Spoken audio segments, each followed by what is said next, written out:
Hello, friends, family, and fellow advocates. It's Tytus LaRue James Gibson Jackson, and I'm here with the September question of the month for the HIV Stops With Me campaign in the state of New York. How has living out loud by being so public with your HIV status benefited and or harmed your life? I like this question.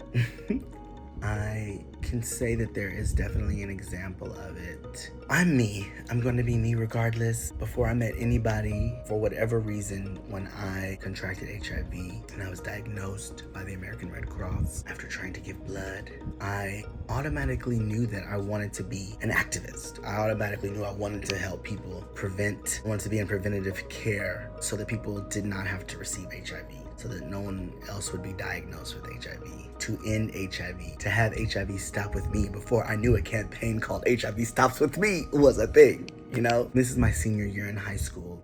Just turned 18 a couple of months ago. Statistic, I get it. So I always knew that I wanted to be an activist in some way, shape, or form within the healthy sex and the safe sex spectrum and realm of things. It just was on my heart as soon as that happened. So I'm always me. I'm always going to be Tytus LaRue James Gibson Jackson. And I knew that I would live out loud. I can't help it. I wasn't going to be able to help it. I want to be on Broadway. My life will be lived out loud. My life is a movie.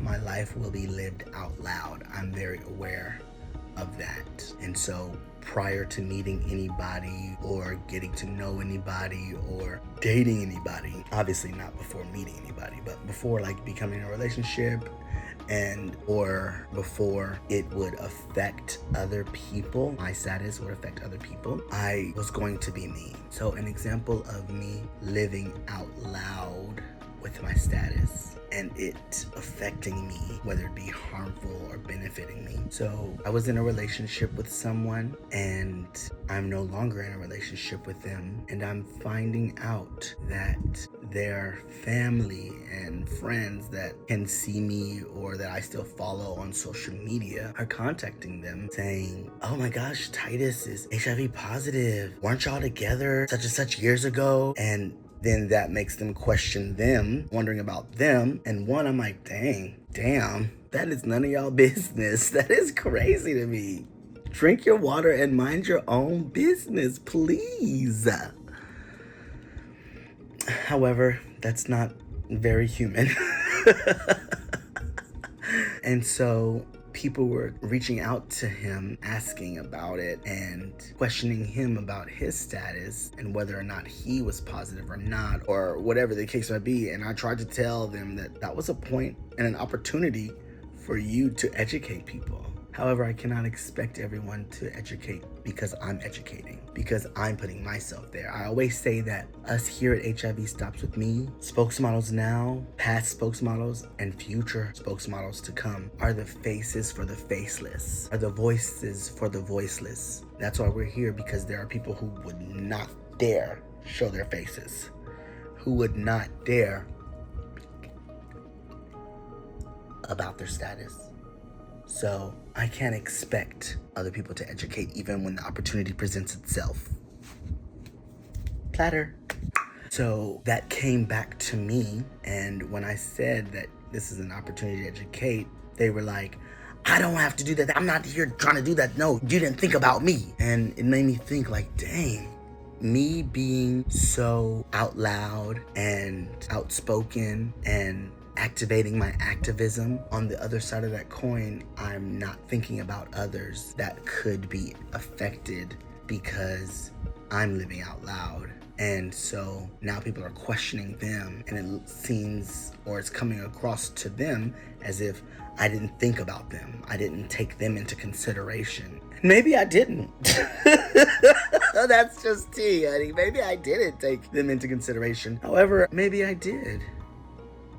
Maybe I did. Maybe me educating people, in spite of them taking it in at that moment or not being able to hear what I'm saying, I am still educating. It's gonna be there. It's gonna be out there in the world, in the ether. And if they want to, if their minds and hearts are open to it, they will come back to it and read and listen and hear and see that, oh, You equals you. Undetectable equals untransmittable. This isn't the death sentence or the disease that we thought it to be, or what we know that we thought we knew it to be.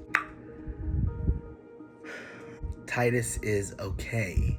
And if he was with this other person, more than likely he's okay. And if there is something going on, he's educated and aware of how to help his partner. So maybe I did take them into consideration, and maybe I didn't. Was I thinking of other people when I decided to be a spokesmodel? No. Was I thinking about my family and how it would affect them? No. Was I thinking about how people would view me? Yes. Did I care? No. No. My Uncle Father, the icon Luna, saw it in me. He was one of the first spokesmodels in New York in 1999, I do believe.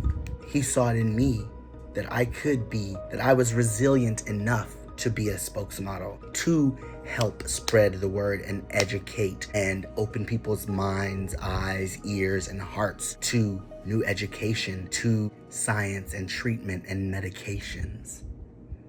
He saw it in me. Thank you so much, Uncle Father. And I didn't look back. I kept moving forward, going forward, and stepped into my destiny. I always knew that I wanted to do this. I always say I thought it was going to be Broadway, then safe sex, healthy sex activist. But it's going here, and Broadway's coming. It's coming. Something's coming.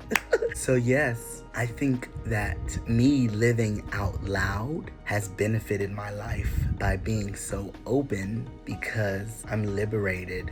I am not worried about other people and their feelings for me telling my truth, sharing my stories, mine. It doesn't affect me as much as I might have thought in the past, or as much as it affects others. When I tell my family that I'm a spokesmodel, HIV stops with me, they don't look at me differently. They might think about me differently, but they don't look at me differently.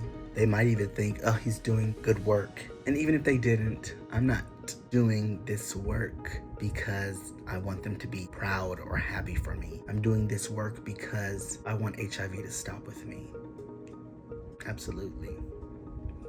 And if you go to HIVstopswithme.org, you'll hear another example of me and how me living out loud with my status is benefiting and or harming my life in my bio. And you can hear all of the other spokesmodels' bios and their stories in our ads to get other perspectives, not just mine. And listen to other people's questions of the month.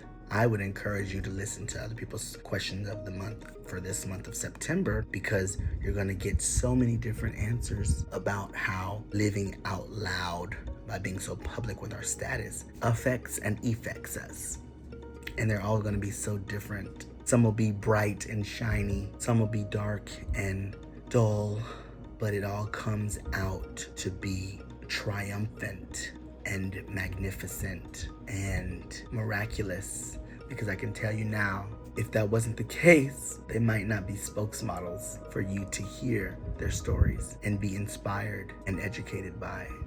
Thank you so much. I hope I didn't take up too much of your time. I am Tytus LaRue James Gibson Jackson, the one and only, and you can call me just that, Tytus LaRue James Gibson Jackson, when I'm on Broadway, baby.